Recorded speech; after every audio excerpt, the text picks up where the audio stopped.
Imagine having a crystal ball that enables you to anticipate market shifts, consumer behavior, and economic trends. And while it's not exactly magic, if you're able to grasp these four economic variables, it gets pretty close. Whether you're an entrepreneur or a seasoned pro, understanding how these four economic variables work will provide immense value when it comes to understanding how you, the entrepreneur or business owner, should pivot in the economy and how to take advantage of different opportunities in the economy. So stay tuned. So you've made your money. Now what? Welcome or welcome back to your virtual family office. My name is Toronto Stokes. Here we focus on ways to manage your money and build a legacy. Today we'll be focusing on four primary economic variables, being GDP, unemployment rate, interest rates, as well as inflation. These four economic variables are immensely important to the entrepreneur and business owner as it relates to understanding how the economy at large can potentially impact their business as well as potentially provide opportunities to increase profits. GDP is a monetary measure of the market value of all final goods and services produced in a specific time period or by a country or countries. GDP is often mostly used by governments of a single country to measure the economic health of the country in general. All that's to say, GDP measures the total output of the economy, and it's usually measured quarterly here in the United States. Compared with previous periods, it gives an indication of whether the economy is expanding, i.e., producing more products and services, or shrinking, which is producing fewer products and services. The direction of GDP helps the central bank as well as the federal government determine which different policies they should take.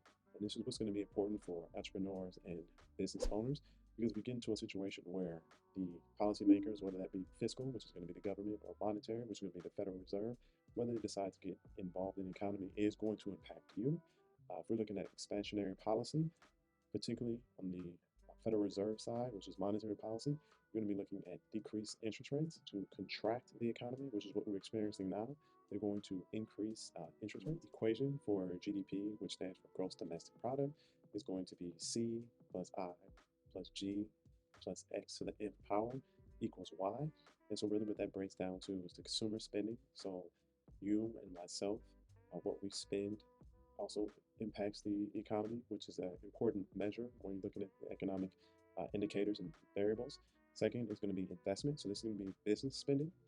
And then third, you can see G, which is going to be government spending. And then X to the nth power is net exports. So that's going to be how other economies are trading with our own. And so each one of these components are very important when you calculate the aggregate of the country's output. If you've been to the grocery store recently, you've noticed that you've been able to buy fewer goods with the same amount of money. That right there is inflation, which measures the general price change in the economy. You hear about inflation all the time. This is something that typically takes away the earning power of the dollar over a given period of time. It's an issue that all economies face over time. What it really becomes about is the issue of how the government or policymakers stave off that slowly eating away of the value of that currency. This is where the Federal Reserve steps in. If you've ever seen this guy, Jerome Powell, he's the chair of the Federal Reserve, arguably one of the most powerful people on the planet. His primary job is twofold, one of which is to keep unemployment at a reasonable level, as well as keep inflation in check. So you'll hear him constantly talk about inflation and the price of goods over a period of time. But what's important for you, the entrepreneur, about inflation is because it's going to let you know what your consumers are able to purchase with the same dollar, as well as what you are going to be able to purchase with the same dollar as it relates to inventory, salaries, and profit. Inflation is measured by CPI, which is Consumer Price Index. It's watched closely by economists and financiers around the globe. And so you'll hear Jerome Powell, this guy again, you'll hear Jerome Powell talk from time to time again, wanting to keep inflation at its long-term average, which again is about 2 to 3%. Here I'm actually going to show a brief clip of him talking at the latest FOMC meeting, just so you guys can get familiar with what he sounds like and what this meeting typically would look like. Monetary policy actions are guided by our mandate to promote maximum employment and stable prices for the American people. It's the unemployment rate. Now, this is immensely important as the entrepreneur as well as the business owner because the primary inputs, depending on the business you're in, is going to be labor. And so if you see that the economy is coming along and unemployment rates are low, you're going to see an increase in the cost of labor because there's an opportunity cost between them continuing to work for the firm that they're working for or potentially changing ship and working for you. And so that's going to manifest itself in the cost of higher wages, which also impacts inflation because you have more money chasing fewer available goods. Right? The unemployment rate, there technically are six different reported unemployment rates, but the most quoted and the one that we're typically going to hear about is going to be U3, and it's going to be the official unemployment rate per the LIO definition. But U6 is going to be the most comprehensive, and they tack on top of each other. And so it's going to be from U1 to U6. Of course, U6 being the most comprehensive, which is going to be U5 plus part-time workers who want to work full-time but cannot due to economic reasons. The unemployment rate expresses the percentage of people in the workforce who are seeking but do not have a job. The lower the unemployment rate, the closer the economy is operating at full capacity. The rate of unemployment is a key figure for assessing economic conditions. Interest rates, I can go on and on and on about the importance of interest rates, primarily because they underpin virtually everything that has to do with money and finance. So this is an economic variable that's immensely important. And don't get me wrong, GDP is important, unemployment is important, uh, inflation is important, but interest rates are very important. And again, it's going to be your guy, Jerome Powell.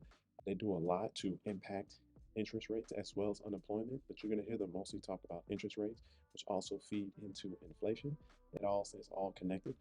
But what you typically going to see in expansionary policy, you're going to see a decrease in interest rates. For contractionary policy, you're going to see an increase in interest rates. And so that's the environment that we're in right now. We've seen GDP grow. We've seen unemployment rate actually go down slightly in general. And so the Federal Reserve are looking to increase interest rates to try to slow down the economy and bring down inflation. And so the reason why that works is a thing called opportunity cost. And so if you increase interest rates, which is the cost of money, it gives those who are typically savers an incentive to keep their money in play, typically at a bank, and not out chasing different investments. As an entrepreneur, it's important for you because if you are looking to get a loan, you're going to notice that loans are going to be more expensive for you. But on the flip side, if you're a saver, it's actually going to be favorable for you. Instead of chasing more risky assets, you're going to see that safer assets like high yield savings accounts and things like that are going to be far more attractive than doing some of the more risky investing.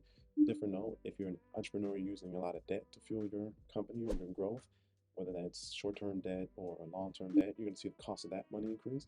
And so as an entrepreneur specifically, those who are in the growth stage or those who are using immense amount of leverage to pull down real estate, for example, are going to want to pay close attention to what the Federal Reserve has to say about interest rates. This was really just a crash course of four important economic variables, those being GDP, which is just the total output of an economy. You're going to have interest rates, which are basically the cost of money. It's the easiest way to say that. Unemployment, which lets you know how many people are participating in the labor market, as well as inflation, which is the value of your dollar or how many goods and services can you acquire with the same dollar over a period of time. Each one of these variables are important for different reasons, but it truly is connected. And so I really do implore you to pay close attention to specifically the Federal Reserve as an entrepreneur and business owner because their dual mandate is actually impacting all four of the variables in direct and indirect ways, kind of connected the dots with interest rates to inflation and inflation and interest rates to unemployment and the whole kit caboodle to GDP. If you did find this video valuable, please subscribe, like, and share. That way, more people can find this content who need it in order to make very impactful decisions as it relates to their entrepreneurial venture or business growth. Again, my name is Tron Stokes. I appreciate you stopping by.